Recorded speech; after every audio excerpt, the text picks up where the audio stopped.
First up, we've got Matt.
All right, really good work on that.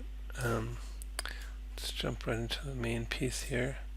So yeah, this is it's a good start. It looks like all your rendering stuff worked out well. If you wanted to improve this first bit, you could have some movement on the characters while they're, before they start walking, like a slight shifting of the weight or scratching their leg or something like that, adjusting their hat, you know.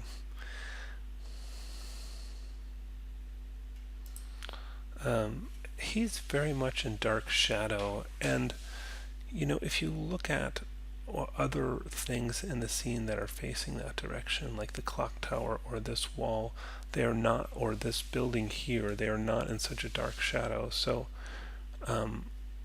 you might want to just lighten them up. If they're on this light colored ground, there'd be a lot of bounce light lighting them up. Um, and again here with the dark face.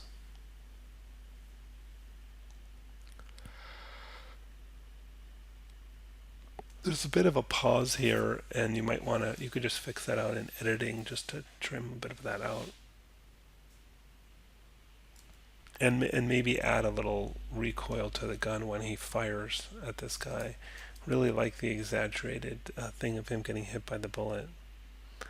And yeah, that's especially in close-up. These little things are pretty noticeable. I'm guessing that's the skin of the head poking through the surface of the hat, but I'm not sure. If it is, then just pull the verts of the hat out a little bit to cover it up. Anyways, it looks a little distracting, but really all the fixes are very small things. Overall, this is a very good piece. Next up is Lindsay.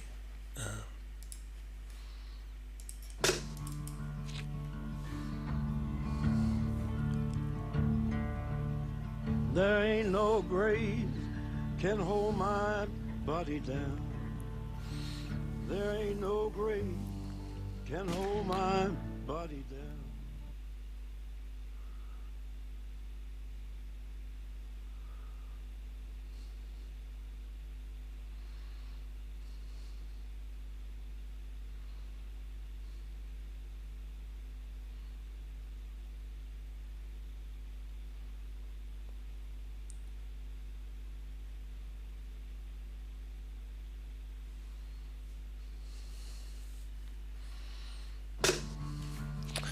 All right. So you're making some progress. Let's take a look. So I'm not seeing in here or in the Maya file what you mean by these skewing surfaces. I'm not sure what's going on with that. For that first camera move, I believe I mentioned this in the original critique. You don't want to pass straight through a building like that. It looks kind of strange. So you could get that to go around there or over it or something.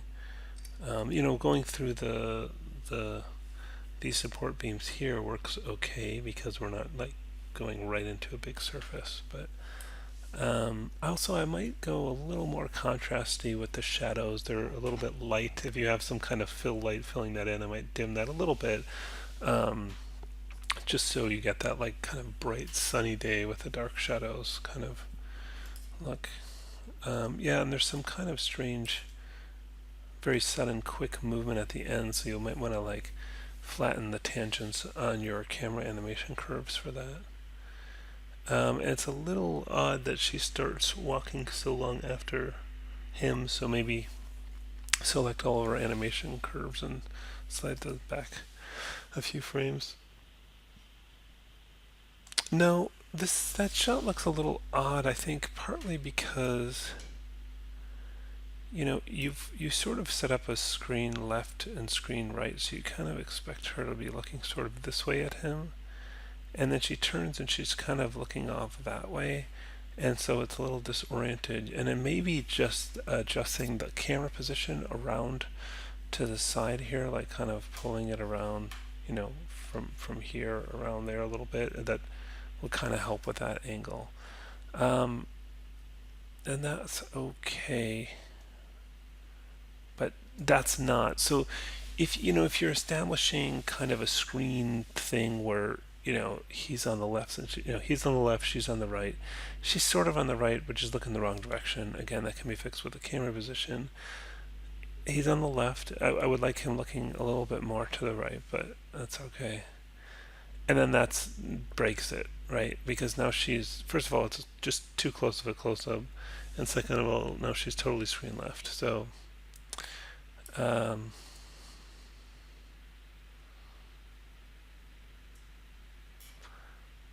yeah, and just the response time there is a little slow. So I might speed that up, and you kind of need more of an ending. So I think there's a few camera things to fix first. I notice you're using Maya 2016, and I'm wondering if that has something to do with the trouble you were describing. I'm recommending you use Maya 2015 with the Service Pack 6 for this class. Um, I did open up your file in that, and I wasn't able to see any kind of strange skewing problems, although maybe those aren't there anymore. I don't know. But anyway, so yeah, anyway, since I can't see the problem, it's hard to suggest a solution, but it could be as simply the version of Maya you're using. Okay, well, yeah, keep working on it. Fix the cameras first, and then kind of keep working on the animation. Try to get some kind of ending on there. You know, resolve the story somehow, any way you choose, but come up with sort of an ending and finish it off. Next up is Chris.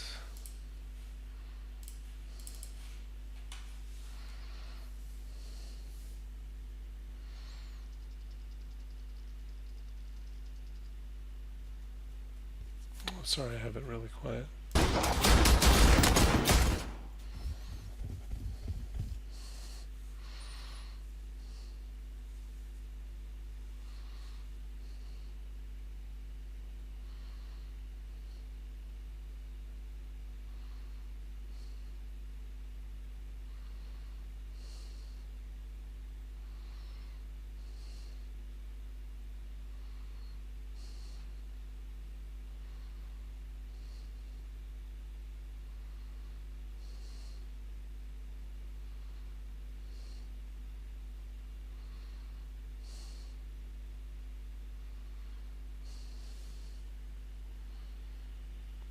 All right, nice work on that. Um, so, oh yeah, let's turn this back down. So yeah, I mean, you don't have it rendered with the lights and shadows, but the lighting looks good. It's a good kind of tinted light. I like the opening shot. Kind of nice and simple, and then it pulls back and follows them well. So that works out. What you might want to do is do a cut on the spin. Since they spin in just one frame and it looks weird, maybe cut to a different camera right on that spin around.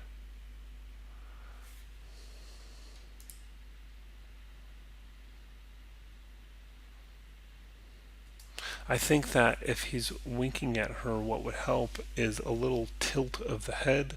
Maybe kind of shift the body slightly and tilt the head to the side that he's winking on, to make it look like more like a wink, because right now it looks it doesn't quite look like a wink. I get what you're trying to do, but it looks weird, and I think like a little tilt to the head and shift the body this way and then tilt the head that way. You can keep it subtle, but it'll make him look more alive and also help with the wink thing.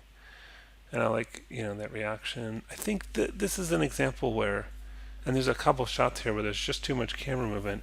Just do a still shot of the clock. There's no reason to kind of fly the camera in like that. It's a little too distracting. You mentioned something about a clock hand not staying in place, and I would just check that it's the keyframes on it. You try deleting all the keyframes on it and see if that's a problem, because most likely that's what it would be, but I can't know for sure without the file. And I guess that what's interesting is the shot order. I mean, what you might do, and this could just be done in editing, is if you hold off on this shot, you go to the clock, and then if you showed this here up to this point, before she draws, and then do this shot, because the problem is now that he draws. So, I mean, all this time it could be shooting, 1, 2, 3, 4, right? So it's just too long. So if you showed her kind of hesitating fingers first, then cut to him and have him draw, and then cut to her and have her draw, be better. And I would say, again, I guess that camera motion is not as bad as the other one, but I think, just a still would be okay, or at least less kind of sweeping movement. It's just a bit big. But anyways, yeah, and this all it all came together. So let's see if we can get it rendered for next week. Could be great. And yeah, really good work on this. Next up is Megan.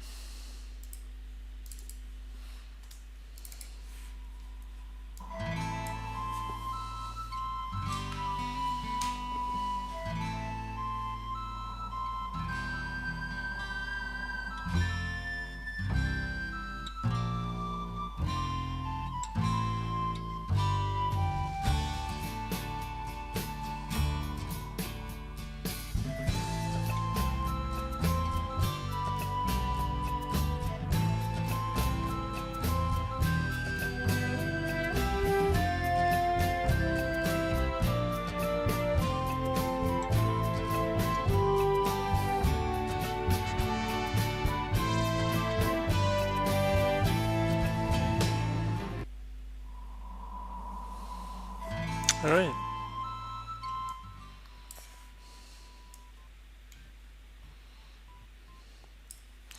So yeah, looks like you got it rendered with a shadow. That's good.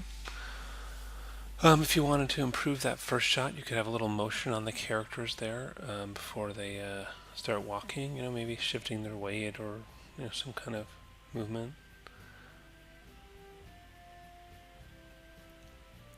And these are shots are maybe a little too frozen. I mean, they don't have to be moving a lot, but maybe show a breath or kind of shifting slightly from side to side, or a blink, or just something. Right now, they just look like still images because, well, I think they are perfectly still, all of them. So, yeah, get a little more movement in there. And when someone draws a gun, their body doesn't stay perfectly still, right? They might shift back and forward a bit. So it's not just the arm. It should be get the whole body into it. Maybe a little twist at the shoulders and the hips. And again, it can be subtle, but you could try acting it out and sort of think about what body parts move. And again, here's a bit of a long pause before the reaction, so I would trim that out. And as far as this poking through,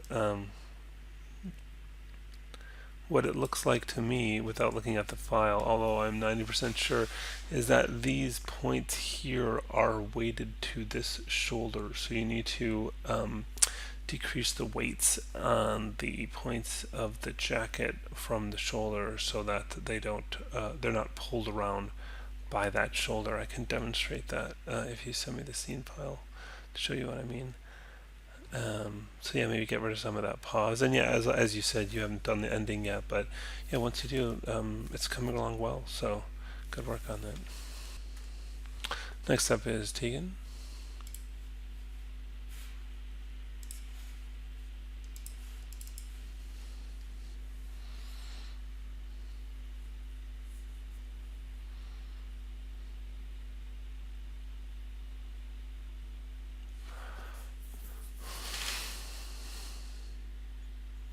Okay, so yeah, not too much to critique here yet. So,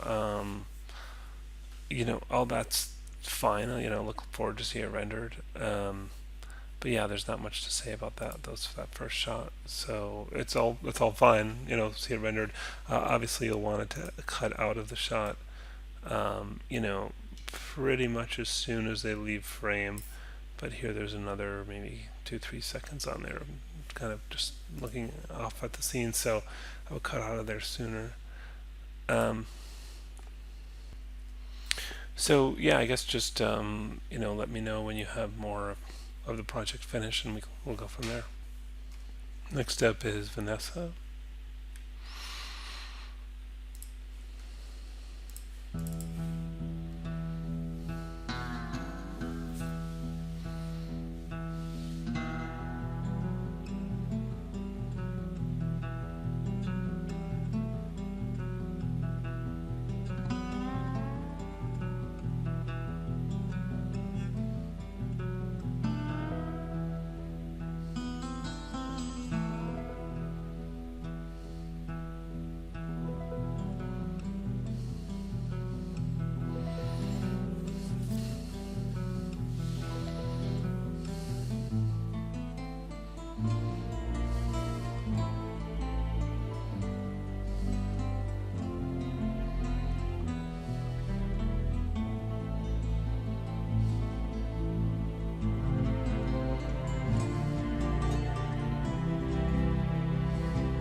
All right.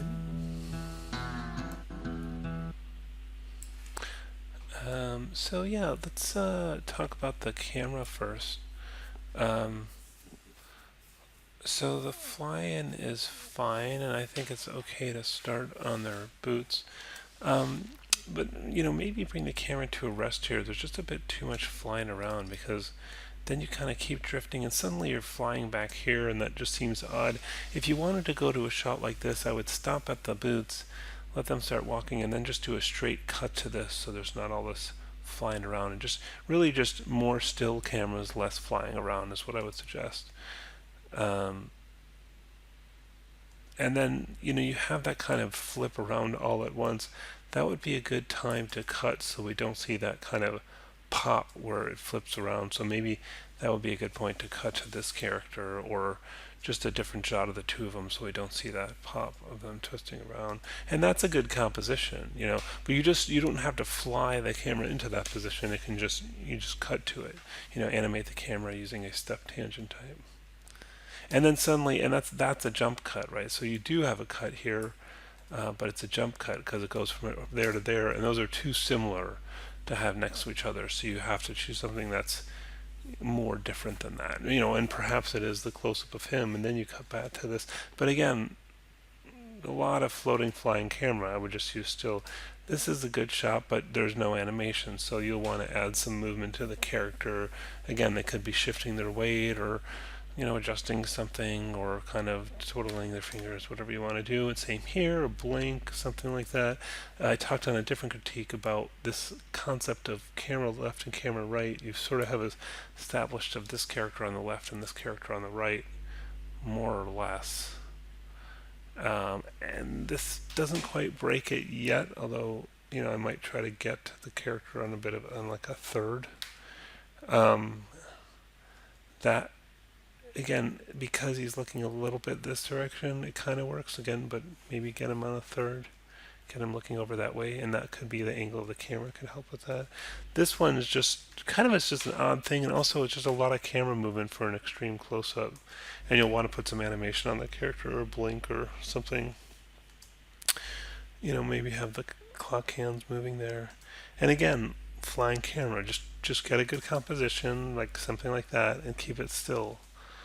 And again, just keep the camera still. All right, and then I think you could use a bit more of an ending. Resolve the story somehow. Someone gets shot, or falls down, or someone doesn't. However you want to do it, but there should be some kind of ending resolution to it. Okay. All right. Now we have Angela.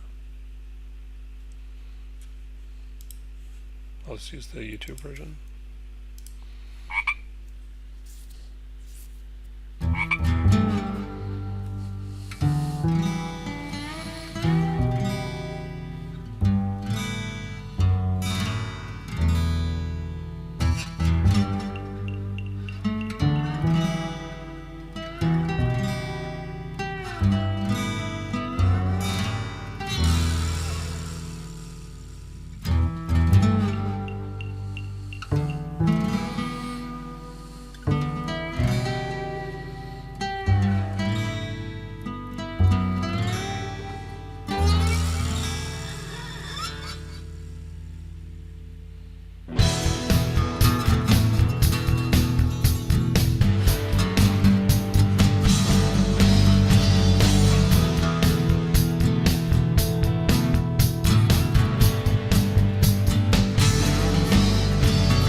Yeah, there's loads of good stuff going on in this one. Um, First of all, the lighting and rendering is looking good. You know, you've got good cast shadows. Everything is looking sharp and clear, but there's some pretty good contrast in there with the darker and lighter areas. Um, and this is a nice shot, sort of tracking back, and you did a good job of animating the feet with the foot roll, and get to show it off there a little bit. And got a couple things going on with the walk there, some nice eyebrow animation, and this is a really good composition through the legs of the character. And yeah, you've got a camera move, but it's subtle and it starts with a good composition and ends with a good composition. So that's nice. And again, that is one where maybe I wouldn't have chosen to move the camera, but it's subtle enough. It's not a problem. It's not some kind of big sweeping movement. Looks good. Nice. The textures on the pants are holding up.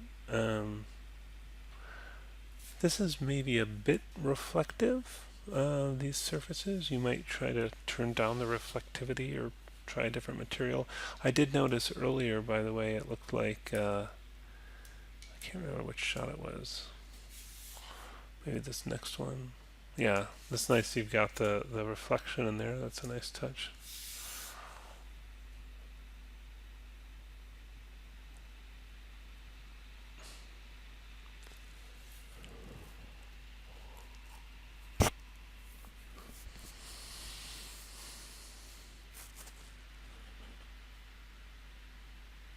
Now you might, for the firing of the gun, you might want to do a little recoil on the arm so we get a sense of when, because it looks sort of like they draw and don't fire because we don't see that very quickly animated recoil on the gun.